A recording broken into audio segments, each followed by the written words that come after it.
The following presentation is brought to you by the Realm Network.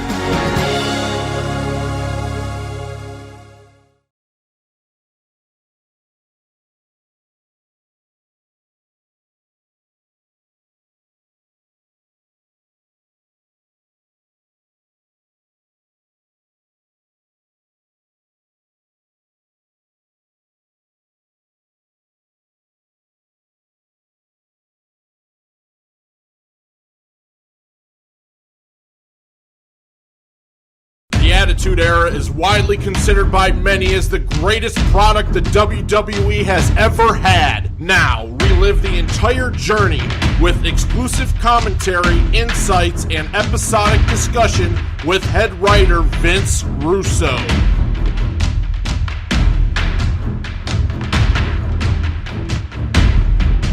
Hello, everybody, and welcome to this edition of Raw. What was it good for? With myself and Jeff Lane. Jeff, how you doing today?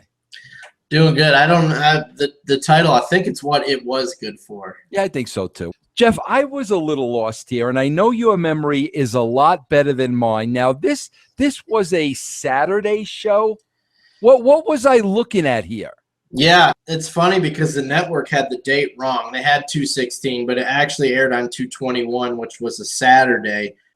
I remember Raw used to always get preempted for the dog shows, but I thought it came on at 11 p.m. on Monday night. Like, I thought it came on really late. Maybe there was I don't know if this was a dog show or not, but it got preempted the whole night, moved to Saturday. You'd never see that today. You know what I mean? Yeah, this was a totally, bro, listen, no excuses, but this was a totally different show because it was a Saturday. Because, on a Saturday night, we're assuming people are out. We're assuming Raw being on a different night. People aren't going to, they're going to miss it. There wasn't DVR back then, so we really didn't do anything of major importance that they might have missed. That's why there was a lot of matches. There was just a lot of really straightforward in-rings. There wasn't really a thread or a big story throughout. All that had to do with being on a Saturday night. Yeah, besides the Rock Farouk in-ring, it just really seemed like a commercial for Monday, for the next Raw. You know what I mean? Yes, it did. Yep. JR's talking about how DX is contemplating a lawsuit against Austin for the stunner on China. And then we open with a match. It's the LOD versus the Quebecers. And the Outlaws bring out a dumpster during the match, and they attack Hawk, and they put him inside. And then they sit on the dumpster so that Hawk can't get out. Near the end of the match, Animal goes for a tag. He notices that Hawk isn't there. So he runs off the Outlaws, which allows Hawk to get out of the dumpster, and then they both chase him to the back when the referee counts out Animal, and the Quebecers won that count. Yeah, absolutely. Weak finish. I absolutely hated the finish. I didn't realize how balding Jacques Rougeau was at the time. I don't know if you got a good look at the top of his head, but it was like, oh my God. Because you know what it was, bro? His hair was a little longer. And I'm like, and I'm remembering him as the Mountie and stuff. And I'm saying, oh, he must be trying to grow out his hair. Then I see that huge freaking bald spot on top. And I say, yeah, that's why he's trying to grow it out so he can cover it up. Weak ass finish, bro. Very, very, very disappointed in the finish. Bro, they're still playing that concussion spot.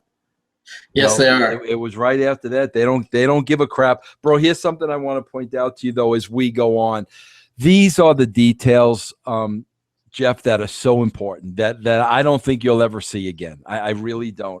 But you mentioned in the first match, JR's talking about, DX's threatening lawsuit against China. What was the lawsuit again? Well, they haven't announced it yet, but they announced later in the show that it's because distress, some type of stress, trauma, emotional distress. I think it was emotional distress, right?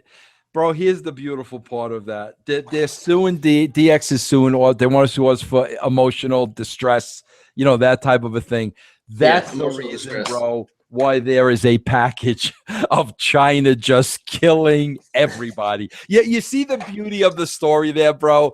They want to sue the heels for emotional distress, this and that. Then you just show this, package of China just freaking killing everybody. Jeff, I got to tell you something. I never saw this before. And I encourage people to go back and look at this. Bro, how many times have you heard the expression that she threw, somebody got thrown around like a rag doll, or, you always hear they got like a rag doll, like a rag doll, like a rag doll. Bro, I swear to God, when they first showed what China was doing to Marlena, I thought it was a rag doll. I mean, I literally thought it was a rag doll. I've never seen anything like that. I've never seen anybody. And you know what? You got to give Terry a lot of credit. I mean, she had to just make her body just a limp noodle. And I mean, literally, she went wherever. I mean, bro, you would have thought it was a rag doll. It was just unbelievable. But what a great package with China, and what a great way to get over the angle of, this poor innocent girl. Now she's suffering from distress and this, that, and the other thing. Meanwhile, she's killing half of the roster. You know what I mean? Yeah, and actually, I was wrong. That is where they mentioned the emotional distress was right before the video. Yeah. So, and then they say that DX is going to address this Monday on Raw. Yeah. Also, the first match set up Outlaws versus LOD for Raw as well. Right. So there was a point to that anyway, whether you thought it was weak or not. There was a story point to it. Next is Ken Shamrock versus Sniper of the Truth Commission. Jackal's on commentary. They announced that Ken Shamrock is going to face The Rock at WrestleMania for the Intercontinental Championship.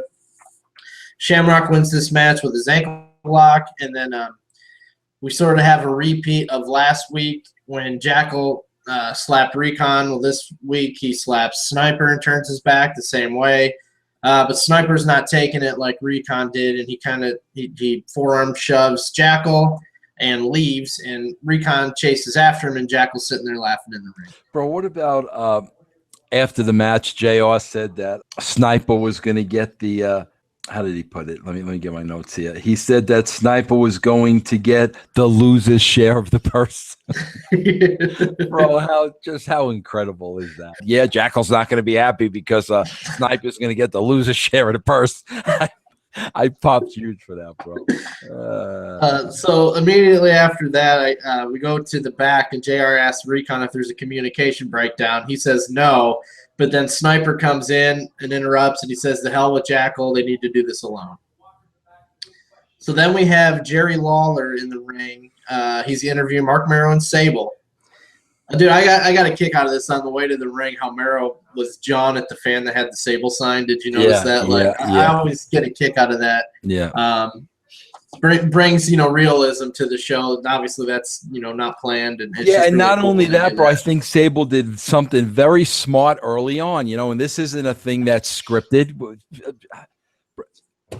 bro. This is again, we're talking about working with professional performers as compared to amateurs. Did you freaking notice, bro? It was so little, but it told such a story. Somebody had thrown like a flower or something into the ring. And did you see that Sable picked it up and put it behind her back so Mero couldn't see it?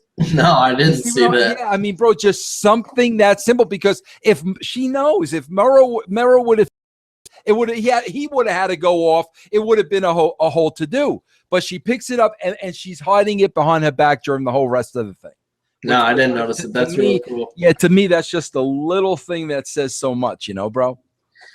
So Lawler asks if they're about to split up, and Mero talks about how when he was in the hospital nursing an injury, Sable wasn't there, and he turns on Raw and she's wearing an Austin shirt. But now he says he has everything under control. Sable knows her place, and she does exactly what he says, and she belongs to him. Then a guy comes and he delivers more flowers to Sable.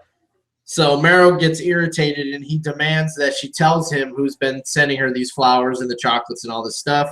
And Sable doesn't give him the answer, but she says that it's nice that somebody is thinking about her for once, and she leaves. And then before we're done, which I'm sure you caught because you always catch these things, how JR mentioned Sable is going to be back later when Mero wrestles. So he's throwing that out there because obviously at this time you're looking at the ratings, she's the draw, so you're telling the people she's coming back. This ain't the last you've seen of her. And bro, it is so sad to me that the more and more I watch this Mero, now, but bro, listen, I tell a story a million times how smitten I was with Sable, so like, I guess I wasn't really paying attention to what Mark was doing. Now that Rena's married to Brock Lesnar and I don't have a shot, I'm paying more attention to Mero. All right, bro. As I go back, I'm paying more attention to Mero. Right now, bro. Man, did he not get the credit he deserved for her being over? He deserves so much more credit for her getting over the way that she did. And I see it now that I watch it. He was incredible in this role, bro. Absolutely incredible. And that had so much to do with her getting over. You're absolutely right. I agree with that. He deserves so much credit for this. Bro, this is an absolute shoot. He came in as the star. He got all the money. In his absence, his wife is becoming the star. Bro, honestly, with a male ego, how would 9 out of 10 guys handle this? Not good. Not good, bro. But here he is, like, just getting her over. I mean, using himself to get, bro, this guy does not get any credit for this whatsoever, and he really should. So we go to Jim Cornette in another NWA backstage promo, similar to the first one that he did to introduce this angle. And he talks about how he's ashamed and disgusted by people booing and throwing things at him in the NWA after they wanted him to bring this back. I got a kick out of the line, "We're going to tell you what you're going to like." Right. That's wrestling. But then he announces that longtime NWA referee Tommy Young was going to referee an NWA tag title match between the Rock and Roll Express and the Headbangers, and talks about the War of '84 between WWF and NWA, and says things are going to turn out differently here. Yeah. No, I mean, bro, he's doing a good job in getting them heat. I mean, there's no question about it. Everything he's saying is designed to get the NWA heat, and Cornette's really doing a good job here. I mean, he's getting them heat. He can do that, So we go to the match, and it's the Rock and Roll Express versus the Headbangers. And they announced during this match that on Monday there's going to be an announcement about a major sports star signed for WrestleMania. So during the match, the Headbangers hit their stage dive finisher, and at the same time that the referee's counting, Mosh throws Gibson over the top rope. So the ref is at 2, doesn't count 3, calls for the bell, and the reason why is because the match is under NWA rules, and in the NWA you cannot throw somebody over the top rope, so they got disqualified for that. Rock and Roll Express win. See, I thought that was really a good finish because that rule got them more heat. I mean, how ridiculous is that rule? How many people there were hearing that rule for the first time? So that rule alone got the NWA heat. So I thought this was a really good finish. Bro, I had to go back and look because I saw I spent a little time with Mosh and Thrasher at this convention. And bro, they still look unfreaking believable. And I asked him how old they was, and Mosh told me, Mosh is 44 now. So, I mean, when you look at these guys here, they're about 26. So they're really, really young. I mean, bro, there are guys in their 30s at NXT, so these guys were really young. But, man, I got to tell you, they still look freaking incredible today. They're still working. They're both in really, really, really good shape. Bro, I know, Mosh was telling me a story of he's got a son now, and his son never, ever saw him wrestle. So he contacted the WWE. This is probably going back a couple of years, and he wanted to work like a dark match, at a house show. Or no, it was like a Raw, but he specifically wanted to work a dark match before the show with him and Thrasher so his son could see him work. Didn't want to get paid for it anything, you know what I mean? But it was close by. He really wanted to do it for his kid. He called, and Triple H turned it down. And I'm like, you see, those are the things that I'm like why? Like, just why would you turn that down? I'm sure the guy would have signed any waiver if he got hurt. It's not on them, it's on him. I'm sure he would have done anything he could have. But a dark match just for the house so his kid could see, this is what dad did for a living. Like, why do you turn that down, bro? Next is Jim Ross interviewing Austin, and JR asks him about the stunner that he gave China at the pay-per-view. Austin says you step into it between these ropes and you belong to him. And then Austin turns his attention to Shawn Michaels, and he says he wants Michaels at his best at WrestleMania. And he says if Tyson sticks his nose in his business at WrestleMania because he just sees the enforcer, that's what he needs to do. But if he sticks his nose in his business, he's going to take his gold tooth and turn it into a necklace and bracelet and all this stuff. After that, Lawler says that DX has a major announcement about WrestleMania on Raw. And then the following week after that, Mike Tyson will be back on Raw. Yeah. So setting up a lot of future stuff here. Yeah, and again, just a straightaway promo with Austin. And again, bro, I'm telling you, this had a lot to do with it being a Saturday night. You know, we weren't going to make Austin do something memorable because it's almost like we were waving the white flag. And, you know, and again, bro, big difference is there wasn't DVR back then. Huge difference. Yeah, college kids were not watching TV on Saturday night. Yeah, so there was really one shot to watch this show, and you probably missed it. Next is the European Championship match. Owen Hart defending against Jeff Jarrett, and they announced that if Owen retains, he's going to face Triple H at WrestleMania. The referee sends all the NWA guys back to the locker room except Cornette, because Cornette has a manager's license. He's allowed to be there.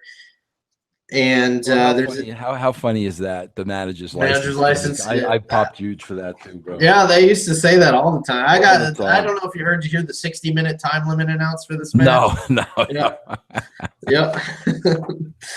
So it ends up being a DQ because Cornette runs in the ring. He was going to attack Owen, but Owen stops him, puts him in the sharpshooter, and Jarrett's sneaking up from behind, but Owen sees him, runs off Jarrett. Bro, I got to tell you something in this match that really stood out to me, Jeff. Jeff, you know how like today with the different style of wrestling, a lot of times you're watching this and you can tell, bro, so many times the actions are not controlled. You know, guys don't know where they're going to land. Guys don't know how they're going to be caught. A lot of it is out of control. You know, Rollins breaks Cena's nose. Rollins hurts Sting. You know, just a lot of it is out of control. Bro, you need to go back and watch this match. And this is what really blew me away. I was specifically looking at Jeff. And the reason why I was watching Jeff is because he was so much younger than back then, bro. Jeff is probably 45 now, I would guess. So this is 16, 17 years ago. So Jeff is probably do the math for me there. 28. Bro. Yeah, something like that. Bro, watch how crisp and concise and sharp every one of Jeff's moves is, even when he's on the defensive. When Owen is throwing him around, everything is so crisp and he lands the right way and flat. And bro, it was like just textbook 101 wrestling. And it really made me forget, bro. Listen, that had a lot to do. People could say I put the belt on Jeff at WCW because he was my friend. That was BS. I put the belt on Jeff because Jeff was a great worker. Jeff was never hurt. Jeff was a good heel. Jeff could cut a promo. But now when I go back either further now and I just see, I mean, how good he was in the ring. You don't see that today, bro. These are two of the best. You know, that's why I wanted to watch the match. These are two of the best. And the moves are just, you know, so on spot and crisp and concise. You know, compared to today when you know somebody's going to get hurt, it's just all over the place. It's a totally different style. Yeah, so they do a Michael Hayes video, assuming to maybe the fans that didn't know his past, Freebird. So they introduced him. He's a guest ring announcer. They introduced him as formerly known as Michael P.S. Hayes, Doc Hendricks, because that's what he was going by at the time. So he comes out doing his Freebirds dance, and he's about to announce the match, but then Kane and Paul Bearer interrupt. But you know, Hayes is ready for it. As it makes sense, he knows Kane's coming to attack him. He's not standing there like a moron. He was a wrestler, so he takes his boot off, attacks Kane first, and then Kane choke slams and tombstones him. Yeah, bro, I just loved. I love JR. Like, man, how I wish the Undertaker was here. You know, Yeah. but he's not. You know, because that's just so good, bro. You know, because you just know now it's just a matter of time. You know, now WrestleMania is 5 weeks away. He's been gone for 5 weeks, so now you know that I love JR saying that. bro. Let's go over the. We don't even have to talk about the next match because it's not really. There's nothing worth talking about. Here's what I want to talk. Dude, I got a kick though before you go on about how because Hayes got hurt, so Sonny's the new guest ring announcer. Like there was a backup guest ring announcer. And here's what I want to talk about, bro. Listen. Listen, Jeff? Was there anything sexy like about Sonny at all with these ring introductions, bro? And the way she was sitting on the stairs at the end. Bro, she sounded like I don't. It was so non-sexy, like the whole thing, the ring announcements, her sitting on the chairs with her legs wide open. I swear to God, do you see the difference between Sable and Sonny? We're supposed to perceive Sable a certain way, and she gets it and she understands it. Was Sonny like the least bit sexy during this whole ordeal? As far as like her ring announcing was terrible. Her mannerisms are bad, but I will not say that she wasn't hot because I thought she was absolutely gorgeous. I didn't know her like you did. Bro, she just seemed to me like during this whole thing, she just should have had a big fat cigar in her mouth. Why not, bro? That to me, that would have just been the icing on the cake. I can't believe Terry Runnels made that sexy. Yeah, exactly. Well, I can't believe that I didn't see this and like just say, listen, she's not helping herself with this. Maybe you did, and that's why she ended up being with LOD. But we'll get into that here when that comes up. I went to this convention and I did a timeline, 1998 with kayfabe commentaries. Yeah, I told you these guys are freaking great, bro. They're top you did a notch. new one? I did a brand new one, right? So, bro, they were gonna send me a script before I left so I could look at the script, but they didn't get it to me on time. So I got it at the airport, right? So, bro, I'm literally in the airport and I'm on the security line to go through, and I see it and I start reading like the questions. And I'm reading and reading and reading. And finally, I'm like, there's a lot of freaking questions here, right, bro? Finally, I go to the end of the document, Jeff. 88 freaking pages. 88 pages, bro, of the Attitude Era they had. They asked me freaking everything. And thank God, bro, we've been doing this exercise, because I would have been like, what? You know what I mean? Thank God we've been doing this. But, bro, I got to tell you, when that comes out, kayfabe commentaries, 1998 timeline, WWE, there's nothing that we did not cover. All right, so you want to skip that match. So next would be Farouk comes out to wrestle with the Nation, but The Rock is lagging behind with a giant gift. Says he's here to clear up that there's no dissension in the Nation after he and Farouk got in an argument at the pay-per-view. So he pulls out gifts for the other three, and he says they're three $15,000 Rolexes. The Rock starts telling Farouk, kissing his butt, you're the only man that can lead the Nation. So I got you this gift for respect and admiration, and Farouk opens it, and it's a giant picture of The Rock. Dude, I remember seeing that. Like, I thought this was one of the funniest things I ever saw when I saw this the first time. Yeah. Like, because Rock's so excited. Like, here's a picture of me. Like, so Farouk throws it down. Rock's getting irritated, so he picks it up, and then Steve Blackman comes out as Farouk's opponent. So at the end of the match, Farouk hits his finisher, but then he sees The Rock holding his picture up for the crowd. So Farouk grabs the picture and he's going to hit Blackman with it, but Rock grabs it because he doesn't want him to destroy the picture. So then Blackman gets up, rolls up Farouk for the win. Farouk's upset, so he destroys the picture afterwards, rips it apart. And then The Rock gets all pissed off, and the Nation leaves, and The Rock's just left alone in the ring with the remnants of the photo. See, now this was a great finish because this just keeps the story going. This was a really good finish. A couple of things that I love. I love when Rock referred to something, I don't remember what it was, as the greatest thing since an egg white omelet. Yeah. I love when JR goes with the big thing. Well, that's got to be rare art, Yeah. And JR had another great line when he said Farouk was so mad that he could bite a nail in half. You know what I'm saying, bro? Like those are just freaking great lines. Then what else did I have? Farouk destroys it. Yeah. I mean, that was a good segment. That was really, really well done. See, that's kind of a lost art today. I think how that entire match was built around a story, and it was built around the entire thing with the picture. That was the purpose of the match. So the match had a purpose, and we don't really get many of those these days. Yeah. It's kind of a lost art. Yeah. So afterwards, Michael Cole goes back to see what's going on at the Nation locker room. You hear a bunch of commotion. So D'Lo comes out. He says there's nothing going on. They're just packing for their flight. There's nothing but love in that locker room, but you hear Rock and everybody yelling back there. And then we have the main event, and it's Goldust and Mero, and Luna comes out dressed like Marlena, and Goldust is back in his Goldust attire. He'd been wearing the Marilyn Manson stuff. And then Mark Mero comes out without Sable, and they're facing Cactus Jack and Chainsaw Charlie. And they announce another tease for Raw that Goldust said he's going to present the American Dream to the world Monday on Raw. Sable ends up coming out with flowers again. Luna gets a hold of the flowers and destroys them, so Mero has to go hold Sable back again from going after Luna. The ref is distracted by this, which allows Cactus Jack to hit Goldust over the head with a chair, and then Chainsaw Charlie pins Goldust for the win.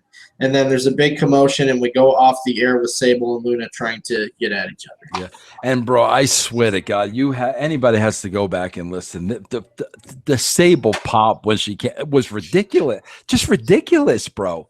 That's another thing, dude. When Mero came out, and it was like silent. Yeah. And JR's like, listen to that reaction. Bro, you know what you really have to watch when you watch this too? Like, watch this and then watch Raw tonight, okay? I can't remember what spot it was, but it was some spot or whatever.